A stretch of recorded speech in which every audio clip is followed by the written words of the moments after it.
এদেশে ইসলাম এনেছেন আউলিয়া কেরাম।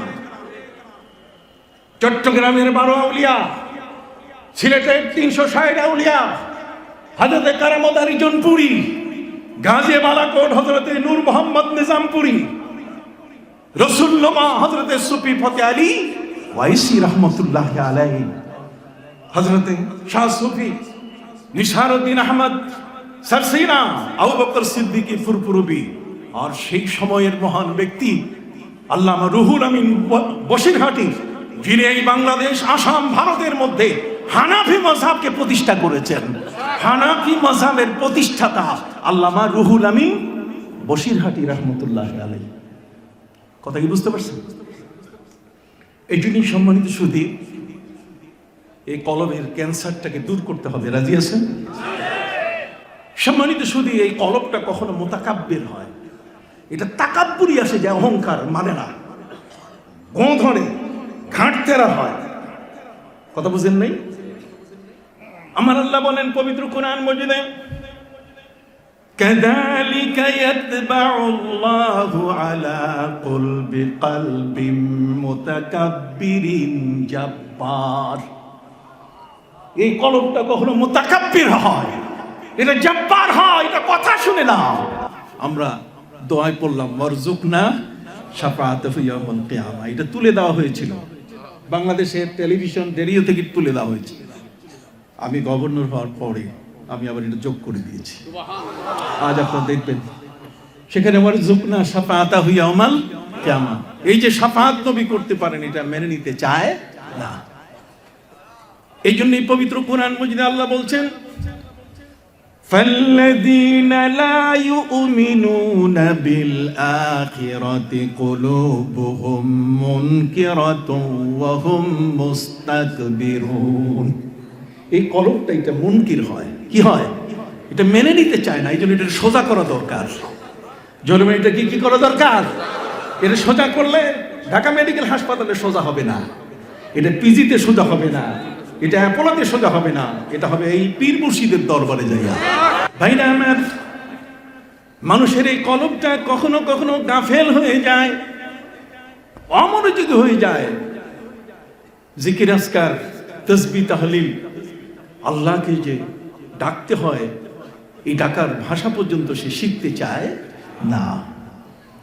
এই জন্যই পবিত্র কোরআন মজিদে আমার আল্লাহ বলেন, খবরদার, وَلَا تُطِعْ مَنْ أَغْفَلْنَا قَلْبَهُ عَنْ ذِكْرِنَا وَاتَّبَعَ هَوَاهُ وَكَانَ أَمْرُهُ فُرُطًا। আল্লাহ বলছেন, মানুষের এই কলবটা, এটা এমন একটা জিনিস, এই কলবটা যদি পরিষ্কার না থাকে, আলা ওয়া ইন্না ফিল জাসাদি লামুদগাতান ইজা সালুহাত সালুহাল জাসাদু কুল্লু। লম্বা হাদিস, হযরত নুমান ইবনে বশীর রাদিয়াল্লাহু তাআলা হাদিস, আল হালাল বায়্যিনুন ওয়াল হারাম বায়্যিনুন ওয়া বাইনা যালিকা উমুরুম মুশতাবাহাত লা ইয়াদরি কাসীরুম মিনান নাস আহিয়া মিনাল হালাল আম হিয়া মিনাল হারাম ফামান ইত্তাকা ইস্তিবরাআন লিদীনি ফাকাদ সালামা আলা ওয়া ইন্না লিকুল্লি মালিকিন হিমান আলা ওয়া ইন্না হিমাল্লাহি মাহারিমুহু আলা ওয়া ইন্না ফিল জাসাদি লামুদগাতান ইজা সালুহাত সালুহাল জাসাদু কুল্লু ওয়া ইজা ফাসাদাত ফাসাদাল জাসাদু কুল্লু আলা ওয়া হিয়াল কলব। সুবহানাল্লাহ। একটা মানুষের দেহের ভিতরে কলব, এটা এমন একটি জিনিস, এই জন্য কিয়ামতের ময়দানে আল্লাহর কাছে উপকার দিবে এই পবিত্র কলব। ইয়াউমা লা ইয়ানফাউ মালু ওয়ালা বানুনা ইল্লা মান আতাল্লাহা বিকলবিন সালিম। এই কলবে সালিম, এটাকে আনতে গেলে এই কলবের রোগগুলো সারাবার জন্য এর চিকিৎসকের কাছে যেতে হবে। এই জন্যে হযরত শাহজালাল ইয়েমেনের চিকিৎসায় যারা পেয়েছেন, তারা ওলি হয়ে গেছেন। জরবান কি হয়ে গেছেন? তাদের সহবতে যেতে হয়েছে। এই জন্য কবি বলেছেন, আজবাহারা কায়সা ওয়াসার সাবজসান, আজবাহারা কায়সা ওয়াসার সাবজসান, খাক সুতা গুলবুরায়াত রং বেরং, খাক সুতা গুলবুরায়াত রং বেরং। পাথরের উপরে যদি তুমি বীজ দাও, তাহলে সেখানে কোনোদিন গাছের আশা করতে পারো না। মাটির কাছে আত্মসমর্পণ করতে হবে। সেখানে 20টা মাটির ভিতরে যদি আত্মসমর্পণ না করে, তাহলে সেখান থেকে রকমারি ফল ফলাদি পাওয়া যাবে না। আসবাহারা কাইসাওয়াত সরসবজে সন খাক সোতা গুলবুরায়াতে রং বেরং। অতীব সম্মানিত সুধী, এ সমস্ত ওলিয়া উলিয়া তাদের পরিচয় হলো যে তারা কলবের ডাক্তার। জোরে বলেন না, কিসের ডাক্তার? কলবের ডাক্তার। এই কলবের ডাক্তারের আধ্যাত্মিক শক্তি এত বড়, সুরমা নদীর উপরে 360 জনকে নিয়ে যখন জায়নামাজের উপরে দাঁড়িয়ে বলছেন শিল হট্ট পাথর সরো, একের পরে এক অগুছালো পাথরগুলো সাজিয়ে রেখেছিল গোবিন্দরাজের বাহিনী। আর সুরমা নদীর মাঝখানে সেখানে স্লোগান হলো শিল হট্ট, মানে সিলেট সিলেট, শিলহাট শিলহাট সিলেট, পাথর সরো। হুঙ্কারের সাথে সাথে সব পাথর উড়িয়ে উড়িয়ে পালানো শুরু করলো। ফিলিপাইনের রাজধানীর নাম হচ্ছে ম্যানিলা। নাম কি? কেন নাম হয়েছে জানেন? সেখানে একজন আল্লাহর ওলি শুয়ে আছেন যার নাম হলো মানুলা। তার নামই রাজধানীর নাম। আল্লাহর ওলির নামে দেশের নাম, যেমন মুজাম্বিক। মুজাম্বিক মূল নাম হলো মুসা বিন বেক।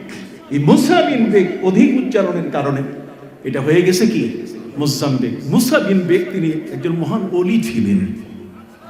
সুবহানাল্লাহ বলেন।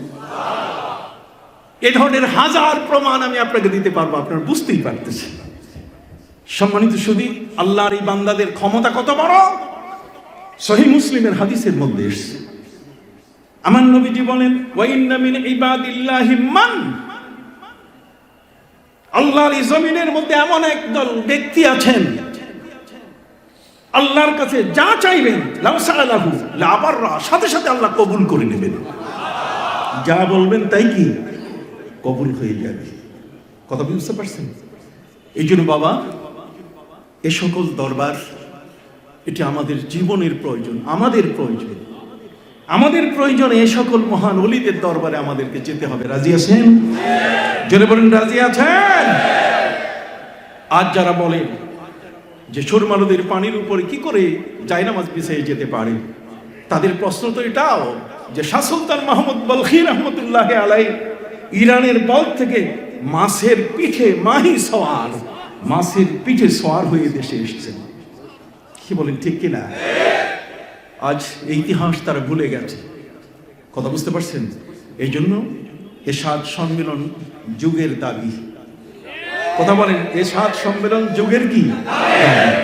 আল্লাহর ওলিদেরকে নিয়ে আপনারা মাহফিল করাবেন, দেখবেন ওদের আলোচনা দিয়ে নূরের ফুলকি ভাসতে থাকবে এবং পাশাপাশি অন্ধ আত্মাগুলো কি হয়ে যাবে? নূরে নূরানি হয়ে যাবে। কথা বুঝতে পারছি? ফাআম্মা মান খাফা মাকাম রাব্বিহি ওয়া নাহান নাফসা আনিল হাওয়া। অতএব যাবতীয় নফসের কুরুচি চাহিদা থেকে নিজেকে রক্ষা করতে গেলে তার কলবটা পরিষ্কার করা কি দরকার। এই কলবটা এটা কখনো কখনো রূঢ় হয়ে যায়, শক্ত হয়ে যায়, হার্ড হয়ে যায়। পবিত্র কোরআন মজিদে আল্লাহ পাক রব্বুল আলামিন বলেন ফাবিমা রাহমাতিম মিনাল্লাহি লিনতা লাহুম ওয়ালাউ কুনতা ফাজ্জান গালিজাল কলবি লানফাদ্দু মিন হাওলি। হে নবী, উহুদের ময়দানে যারা পালিয়ে গিয়েছিলেন সাহাবায়ে কেরাম কাফেরদের অত্যাচারের ওই কঠিন মুহূর্তে, ওরা যখন ফিরে এলো তখন আপনি তাদের বিরুদ্ধে কোনো অ্যাকশনে যান নাই, বরং আপনি তাদের প্রতি দয়াশীল হয়েছেন। ফাবিমা রাহমাতিম মিনাল্লাহি লিনতা লাহুম ওয়ালাউ কুনতা ফাজ্জান গালিজাল কলব, যদি আপনার অন্তরটা খুব শক্ত হয়ে যেত তাহলে তারা আপনার থেকে পালিয়ে যেত। তাহলে কখনো কখনো কলব কি হয়? হার্ড হয়। কখনো কি হয়? শক্ত হয়ে যায়। কখনো জং পড়ে যায়। কাল্লা বাল রান আলা কুলুবিহিম মা কানু ইয়াকসিবুন। সম্মানিত সুধী, মহাগ্রন্থ আল কোরআনের তাসাউফ ভর্তি, ওরা চোখে কি দেখে না। ওদের চক্ষু হলো আবু জাহালের চক্ষু। যদি আবু বকর সিদ্দিক, যদি হযরতে আবু হুরায়রার চক্ষু হতো, তাদের চক্ষু যদি সেই হযরতে বরপীর আব্দুল কাদের গৌসুল আজম বরপীর আব্দুল কাদের জিলানী রহমতুল্লাহ আলাইহির চক্ষু হতো, তাহলে তারা সবকিছুই দেখতে পারত। আমি আজকের এই 7 সম্মেলনে আমি উত্তর এর অগ্রগতি কামনা করছি। আমি হুজুর মদ্দাজুল্লাহ আলীর কাছে আমি দোয়া চাই। আমিও নিজেও একটি দরবারের সাথে জড়িত, কি বলে সারসিনা দরবারের সাথে আমার সম্পর্ক। এক কথায় আল্লাহর ওলিরা এই সবাই মিলে এক, যেমন নবী আলা ওয়াইন্না আম্বিয়া আল্লাহে, দুনিয়ার যত নবী আছে তাদের মাগুলো উম্মাহাতুহুম শাত্তা ওয়া দীনুহুম ওয়াহিদ। সকল নবীর দিন যেমন এক, তাদের মা ভিন্ন ভিন্ন। আল্লাহর ওলি যারা, তারা সবার মূল হলো তাসাউফ, কথা বলেন না? আর সেই তাসাউফের মূল বিষয়টি হলো আমাদের জানার এবং বোঝার।